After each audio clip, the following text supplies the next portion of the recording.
Assalamualaikum warahmatullahi wabarakatuh. Bismillah, alhamdulillah, wassalatu wassalamu ala rasulillah Sayyidina wa maulana Muhammad ibn Abdillah. La hawla wa la quwwata illa billah. Qalu subhanaka la ilma lana illa ma 'allamtana innaka antal alimul hakim. Qala rabbi shrah li sadri wa yassir li amri wahlul 'uqdatam min lisani yafqahu qawli. Amma ba'd, hadirin jamaah rahimakumullah. Monggo kita lanjutaken ngaji kitab fikih saderengipun kita maos Fatihah ingkang kita hadiahaken dumateng Kanjeng Nabi Muhammad sallallahu alaihi wasallam. Nomor kali kita hadiahaken dumateng musannif pengarang kitab ini Syekh Ibnu Hajar Al-Asqalani, dan yang ketiga untuk hajat kita semuanya, mugi-mugi sedaya hajat kita dipun gampilaken kalian Allah. Al-Fatihah. A'udzu billahi minasy syaithanir rajim. Bismillahirrahmanirrahim. Alhamdulillahi rabbil alamin. Ar-Rahmanir Rahim. Maliki yaumiddin.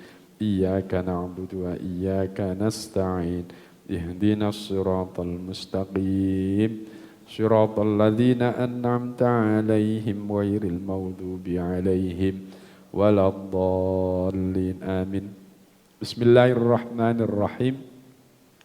Bab sholatit tatawwu, bab tentang sholat sunnah.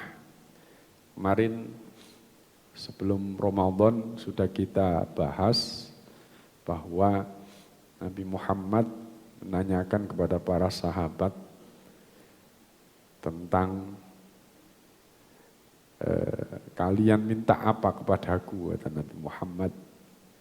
Kemudian sahabat salah satunya adalah Rabi'ah bin Ka'ab itu menyampaikan, aku ingin menemanimu Rasul di surga. Kata Rasulullah, beliau mengatakan, perbanyaklah sujud. Yang diartikan perbanyak sujud adalah memperbanyak sholat sunnah. Di sholat sunnah di sini, kalau menurut hadis ada dua fungsi. Yang pertama adalah untuk menyempurnakan perbuatan wajib kita yang tidak sempurna. Sholat sunnah kita itu untuk nambeli sholat-sholat wajib yang kurang sempurna. Bukan kurang sempurna karena kurang rukunnya. Kalau kurang rukunnya niki kinten-kinten boten sempurna napa boten sah. Boten sah. Jadi yang dimaksud menggenapi sholat wajib itu ya ketika kita sholat iling memean sing durung dipepe, iling gorengan sing durung dientas, iling panganan sing wedi dipangan kucing lah itu. Itu untuk menyempurnakan itu. Untuk menyempurnakan itu. Yang kedua adalah sebagai investasi. Investasi kebaikan sesuai dengan hadis ini yang akan membawa kita kepada surganya Allah.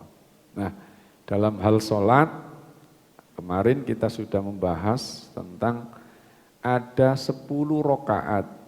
Menurut Ibnu Umar, beliau tidak pernah meninggalkan 10 rakaat itu sebagaimana yang diperintahkan oleh Kanjeng Nabi. 10 rakaat niku napa mawon? Mulai dari zuhur, enten apa? Qobliyah zuhur 2 rakaat, terus ba'diyah zuhur 2 rakaat, terus ba'diyah maghrib 2 rakaat, terus ba'diyah isya 2 rakaat, kemudian ba'da subuh 2 rakaat. Qobliyah subuh 2 rakaat. Itu menurut Ibnu Umar.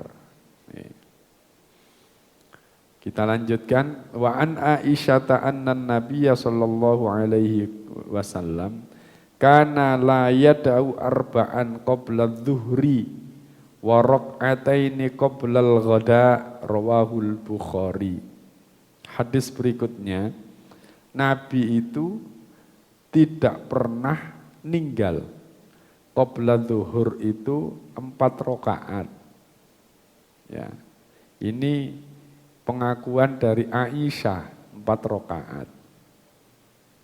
Kalau menurut Ibnu Umar tadi yang dilakukan Ibnu Umar, qobliyah zuhur itu cuma 2 rakaat. Tapi menurut Aisyah yang setiap harinya bersama Nabi, beliau melihat Nabi itu qobliyah zuhur itu 4 rakaat. Nah, ya. Jadi, lo kok beda Pak? Kok beda? Nah, perbedaan itu macam-macam penyebabnya.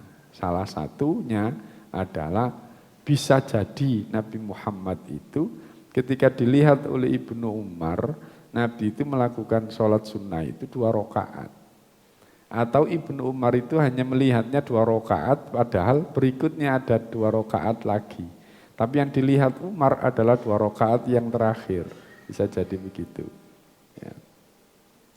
Sehingga hadirin ada perbedaan pengambilan hukum, sehingga ada yang mengatakan qobliyah zuhur itu 2 rakaat, ada yang mengatakan 4 rakaat. Apakah salah? Tidak ada yang salah karena sunnah. Ya. Wa anha qalat lam yakunin Nabi sallallahu alaihi wasallam ala syai'in minan nawafil asyadda ta'ahudan minhu ala raq'atayil fajri. Wali muslimin raq'atal fajri khairum minad dunya wa ma fiha. Ini 3 hadis ini memperkuat tentang sunnahnya 2 rakaat sebelum subuh. Salat sunnah qobliyah subuh itu sangat-sangat dikuatkan. Bahkan Nabi tidak pernah meninggalkannya. Bahkan Nabi itu sangat-sangat memperhatikan 2 rakaat sebelum subuh itu. Bahkan Imam Muslim itu dengan redaksi beliau menyampaikan raq'atal fajri khairum minad dunya wa ma fiha. 2 rakaat sebelum subuh itu pahalanya lebih baik dari dunia dan isinya. Mobil sing paling enak numpak nopo, Bu? Numpak nopo mobil sing paling enak ditumpaki? Nah? Alphard. Nanti numpak Alphard jenengan. Menurut kula sing paling enak Avanza. Soalnya kula mboten nate numpak Alphard. Timbang bayang notok ya. Tapi jari ini Alphard niku enak. Ya wis nih ngomong tembung jari wis ngomong Alphard ae lah. Ya. Di mobil sing paling enak jari ini itu jariku, tapi jari ini wong iku Alphard ya. Alphard niku bagian dunya napa mboten? Bagian dunya. Nah, 2 rakaat sebelum subuh itu lebih baik daripada Alphard sing sampeyan tumpaki. Sing ngelamun numpaki maksudnya. Ngelamun numpaki ya. Saiki panganan sing paling enak nopo? Dimsum, Pak. Enak dimsum. Napa malih? Sate nek kula sate. Sate paling enak. Lah. Kanggone wong waras opae enak, Pak, iya. Ya wis yang penting berarti waras gitu ya. Lah, sate, dimsum, waras, itu ya bagian teko donya. Ternyata itu lebih bagus 2 rakaat itu. Nah, hadirin jamaah rahimakumullah. Hadis-hadis mekaten ini saged kita pakai sebagai wasilah kita berdoa. Wasilah kita berdoa. Wasilah, napa wasilah niku? Perantara ndonga. Ya Allah, Nabi Muhammad niku nek matur niku kinten-kinten nate goro napa mboten? Nabi Muhammad niku nate goro napa mboten? Pasti mboten nate goro. Terus Kanjeng Nabi 2 rakaat sebelum subuh niku lebih baik daripada dunia dan isinya. Ya Allah, kula cuma nyuwun sekedhik mawon saking isine donya. Napa sih kula pingin utang kula disauri? Ya, misal. Salat 2 rakaat. Mantep pisan. Ya. Bek-beke gara-gara itu iso utangnya panjenengan digampangaken. Ya. Bisa, ya. Kenapa? Karena itu tadi ada dasarnya. Hadis ini mengatakan begitu. Ada dasarnya mengatakan. Kados ingkang kula sampaikan minggu kemarin, ashabul ghor, ya, orang yang terperangkap di dalam goa itu, yaitu wasilah kepada amalnya. Kenapa? Karena dibolehkan, Nabi pun juga mengatakan begitu. Kemudian dijadikan sandaran doanya. Itulah yang disebut dengan tawassul. Ya, itulah disebut dengan tawassul. Karena Nabi pernah melakukan itu. Tawassul itu macam-macam. Tawassul kepada amal ibadah. Tawassul kepada Nabi. Itu boleh. Tawassul kepada Nabi. Suatu ketika ada sahabat Nabi itu yang datang kepada Nabi. Nabi, kula niki buta. Mboten enten sing nuntun teng Masjid Al-Hidayah. Pingin kula niku selalu sholat wajib teng Al-Hidayah. Tapi pun mboten enten sing nuntun. Nah, Nabi kula nyuwun panjenengan dongaaken kula ben kula niki waras saking buta. Terus si Kanjeng Nabi kon gak bersabar wae ta. Bersabar wae lah. Insyaallah surgamu teko kuno ini. Mboten Nabi, saya pingin sembuh dari kebutaan saya. Oh ya wis ning ngono. Kemudian Nabi itu memerintahkan, wis saiki wudu awakmu, mari wudu, salat 2 rakaat, mari salat 2 rakaat diajari Nabi dungane. Ya, ajari Nabi dungane. Napa dungane niku? Dungane adalah wasilah kepada Nabi. Wasilah kepada Nabi. Saya tawassul kepada Nabi agar saya disembuhkan mata saya dari kebutaan. Sudah, setelah itu langsung biar saged ningali malih. Nah, ini langsung niku ajaibnya. Ketika Nabi langsung sholat 2 rakaat langsung tadi. Nah, ini dalil-dalil yang menunjukkan dibolehkannya kita ini bertawassul, ya. Bertawassul.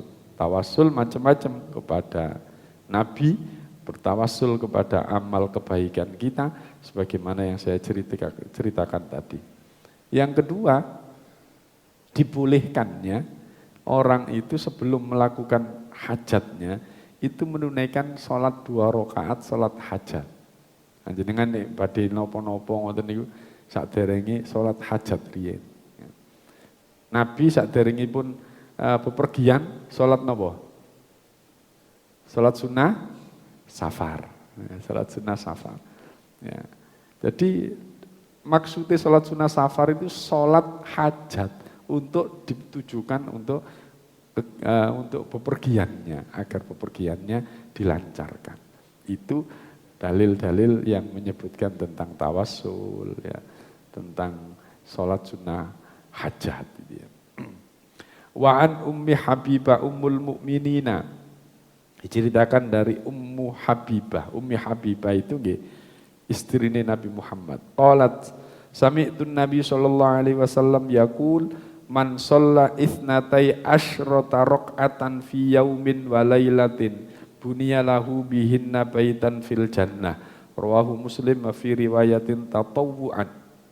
Barang siapa yang sholat 12 rakaat sehari semalam, sholat sunnah, ya, sholat sunnah, bunya lahu bihinna baitun fil jannah, maka orang tersebut akan dibangunkan rumah di surga. 12 rakaat. Menurut Ibnu Umar tadi, 10 rakaat, tetapi menurut Ibnu Umar, menurut Ummu Habibah ini 12 rakaat. 12 rakaat sing loro tekon ndi, Pak? Nah, dilanjutkan. Walid Tirmidzi nahwuhu, menurut redaksine Imam Turmudi sama, yaitu 12 rakaat. Apa yang dimaksud 12 rakaat itu? Arba'an qabla dzuhri wa raka'ataini ba'daha. Wa raka'ataini ba'dal maghribi wa raka'ataini ba'dal isya wa raka'ataini qabla sholatil fajr. Sama. Yang membedakan zuhurnya qobliyah zuhur menjadi pinten rakaat? 4. Panjenengan kantun milih mawon. Melok Ummu Habibah napa melok Ibnu Umar? Nek menurut Ibnu Umar cukup 10 rakaat saja. Nek menurut Ummu Habibah berarti 12 rakaat, di mana 2 rakaatnya adalah 4 rakaat sebelum zuhur. Man hafadhu ala arba'in qabla zuhri wa arba'in ba'daha harramahullahu 'alan nar. Menurut 5 ahli hadis, beliau menyampaikan hadisnya, beliau menyampaikan dengan redaksinya, barang siapa yang memelihara 4 rakaat sebelum zuhur dan 4 rakaat setelah zuhur, harramallahu 'alan nar. Ada baru lagi, bahwa setelah zuhur itu 4 rakaat. Qobliyah zuhur berapa rakaat? 4 rakaat. Setelah zuhur pinten rakaat? 4 rakaat. Berarti nek mau rolas ditambah maneh 2 rakaat berarti 14 rakaat. Tambah akeh. Wa an Ibnu Umar qala Rasulullah sallallahu alaihi wasallam, rahimallahu imra'an shalla arba'an qoblal asri, tambah maneh. Rawahu Ahmad wa Abu Dawud wa Tirmidzi wa hasanahu wa Ibnu Khuzaimah wa sahahahu. Tambah maneh sebelum asar itu 4 rakaat. Akeh maneh. Mari 14 ditambah 4 rakaat maneh berarti pinten? 18 rakaat. 18 rakaat. Wa fi riwayatin Ibnu Hibban an-Nabi sallallahu alaihi wasallam qoblal maghribi rakaataini, saderenge maghrib 2 rakaat. Berarti pun pinten? 20 rakaat. 20 rakaat. 20 rakaat ditambah salat wajib pinten rakaat? 17 rakaat. Tambah wajib 17 rakaat berarti pinten? 37. 37 rakaat ditambah salat witir 3 rakaat dadi pinten rakaat? 40 rakaat. Menurut As-Sun'ani, menurut Imam As-Sun'ani, ya, peliharalah sehari semalam itu 40 rakaat. Yang dimaksud dengan 40 rakaat gini kiwau. 17 rakaat salat wajib. Pinten malih? 23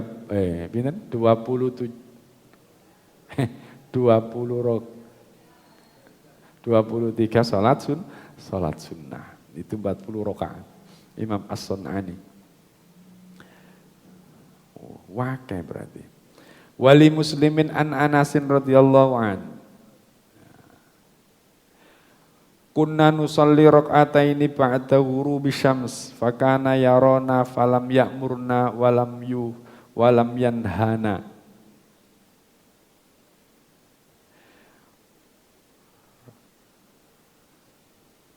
Imam Anas itu pernah melakukan sholat sunnah qobliyah maghrib. Nabi melihatnya. Beliau tidak menyuruh sholat qobliyah maghrib, tetapi juga tidak melarang sholat maghrib. Berarti itu disebut dengan takrir, ketetapan Nabi.